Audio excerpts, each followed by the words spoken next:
বিসমিল্লাহির রহমানির রহিম। সুপ্রিয় দর্শক, আপনারা যারা আমার চ্যানেল দেখছেন অবশ্যই চ্যানেলটি সাবস্ক্রাইব করবেন, পাশাপাশি লাইক কমেন্ট শেয়ার করে সঙ্গে থাকবেন। আমরা আজকে চলে আসছি আমার চাচা পিনু চাচা বিজনের মাথায় আজকে হাইব্রিড ধানে সার প্রয়োগ করতেছে। তো কি সার দিচ্ছে আমরা জানবো বিজনের মাথায়। আপনারা আমাদের সঙ্গে থাকুন এবং পরবর্তীতে এই বিজনের পর ধানের অবস্থা কি হয় পরবর্তী ভিডিওটাতে অবশ্যই দেখাবো আপনাদের। আপনারা যারা কৃষিভিত্তিক চ্যানেল দেখেন অবশ্যই আমাদের চ্যানেলটি সাবস্ক্রাইব করে রাখবেন, যাতে পরবর্তীতে ভিডিও ছাড়ার সাথে সাথে আপনারা পেয়ে যান নোটিফিকেশনে। কাকা, আজকে 20 দিন বয়সে কি সার দিচ্ছেন? হ্যাঁ, ড্যাব 10টা আর ইউরিয়া দিলাম। ড্যাব 10টা ইউরিয়া একসাথে আর কাদাই দিছি। হ্যাঁ, 3 নিশিয়া পটাশ 10টা। মানে প্রথমে জমি চাষ দিয়ে ধান রোপণের আগে, তাই তো? ও, আর 20 দিনের মাথায় এই দিচ্ছেন 10টা ইউরিয়া আর ড্যাব 3টে একসাথে, তাই তো? এই কাঠা প্রতি কিরকম দিচ্ছেন, নাকি শতক প্রতি? ও, কত কেজি করে? 36 কাটাই। 36 কাটায় 150 কেজি মোট, তাই তো? 150 কেজি এই 3 প্রকার সার একসাথে দিচ্ছেন আজকেই দিলাম মিক্স করে 20 দিনের মাথায়, তাই? আর কতদিন পরে সার দেওয়া লাগবে? আমার অন্তত দিন 15 পরে। 15 দিন পরে না? ও, আর ওই 15 দিন পরে তারপরে কি থোড় মুই আবার দেওয়া লাগবে? ওই আর একবার দিলে আর একবার, তাই তো? ওই 3বার দেওয়া হবে। ও, ওই থোড় মুখি দিলে যাচ্ছে, তাই তো? মোটামুটি কৃষক যারা আছেন তারা অবশ্যই জানেন ধান চাষে মোট জমি মানে ধান রোপণের আগে কাদাই দিতে হয় সার, আর আছে 20 দিনের মাথায়, এবং ধানের থোড়মুখী আর একবার, ফুলামুখী এক কথায় দিলে 3বার দিলে হয়ে যায় সার। পাশাপাশি পানি রাখতে হয় ধানের জমিতে। এ দেখুন কাকা পানি দিয়ে রাখছে, পানি সার প্রয়োগের আগে পানি দিতে হয় ধানের জমিতে। তারপর মোটামুটি সার প্রয়োগ করলে ওই সারটা ধানের জন্য বিশাল উর্বর ক্ষমতা বৃদ্ধি পায়। এর কারণে জমিতে যদি পানি না থাকে আপনি সার মারলে সে সারের কোনো কাজে আসবে না, শুধু টাকার অপচয় হবে। এই জিনিসটা নতুন কৃষকরা খেয়াল রাখবেন। কাকা, এটা কী ধান তো লাগাইছেন এবছর? রূপসী বাংলা না? রূপসী বাংলা মোটা হাইব্রিড ধান লাগাইছে।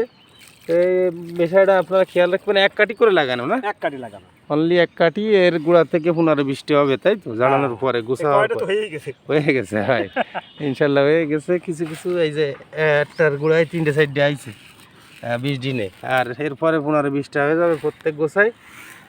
হাইব্রিড ধান আগে লাগাইছেন নাকি এই সর্বপ্রথম লাগালেন? প্রথম লাগালাম হাইব্রিড এই রূপসী বাংলা কাকা এই সর্বপ্রথম লাগাইছেন। দেখা যাক মাশাআল্লাহ এবছর কেমন ধান হয় 2025 সালে।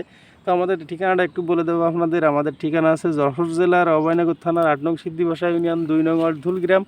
তো আমাদের চাচার বেগুন ক্ষেতও আছে, অনেক ভিডিও দিছি আমাদের চ্যানেলে, আপনারা জানেন। তো কাকা ধান চাষও করে, পাশাপাশি 36 কাঠা মানে 2 বিঘার 4 কাঠা জমি কম এবছর রোপণ করেছে। আগের বছর থেকে বেশি করেছেন জমি না কম? না, আমি তো ধান তো লাগাই না, বেগুনই লাগাই। হ্যাঁ, কিন্তু ওই অল্প এবারে বিচেলির জন্য ধান লাগালাম। মানে গরু আছে কয়টা? 3টে গরু আছে, বাধ্যতামূলক বিচেলির জন্য ধান লাগানো, তাই তো? আমি বেগুন লাগাই। বেগুন। কাকা তো বেগুন লাগায়। কাকা তো বেগুন লাগায়, সেটা তো দর্শকরা জানে। তারপরেও কতটুকু ধান করেছেন, আর ওই গরুর জন্যই তো করেছেন বাধ্য হয়ে। বিচেলি যে জাম, অর্থাৎ ওই নিজের বিচেলি থাকলে আর গরু পোষার ঝামেলা থাকে না। এই কারণেই ধানটা করা, কাকার কথায় আপনারা বুঝতে পারছেন। তো দর্শক, আপনাদের কাছে রিকোয়েস্ট থাকবে আমাদের চ্যানেলটি সাবস্ক্রাইব করে সঙ্গে থাকবেন, পাশাপাশি লাইক কমেন্ট শেয়ার করতে ভুলবেন না। আর প্রতিনিয়ত কৃষিভিত্তিক ভিডিও পেতে অবশ্যই আমাদের চ্যানেলটি সাবস্ক্রাইব করে রাখতে হবে। তো সবাই ভালো থাকবেন ইনশাল্লাহ। পরের ভিডিও আবার কথা। কাটাই দিছি 1 বস্তা 3 নিশে আর 1 বস্তা পটাশ কাটাই। মানে 2 বস্তায় কি 100 কেজি ছিল? হ্যাঁ 100 কেজি দিয়া গেছে, আর এখন 150 কেজি। ও, দর্শক আপনারা চাচার মুখ থেকে শুনলেন যে কাদা যখন ধান রোপণের আগে জমিটা চাষ দেওয়া হয়, চাষ দেওয়ার পরে 2 বস্তা সার দিছে, অর্থাৎ 100 কেজি, আর 36 কাঠা জমিতে। আর এখন দিচ্ছে 150 কেজি, মানে 250 কেজি অটোমেটিক চলে যাচ্ছে। হ্যাঁ, এরপরে আবার ধানের ফুলামুখী দিবে। আর 10টা আছে 6টা। 10টা আছে 6টা কি 6 কেজি? 6টা না 6টা, হ্যাঁ 6টাই। 1 কেজি করে না?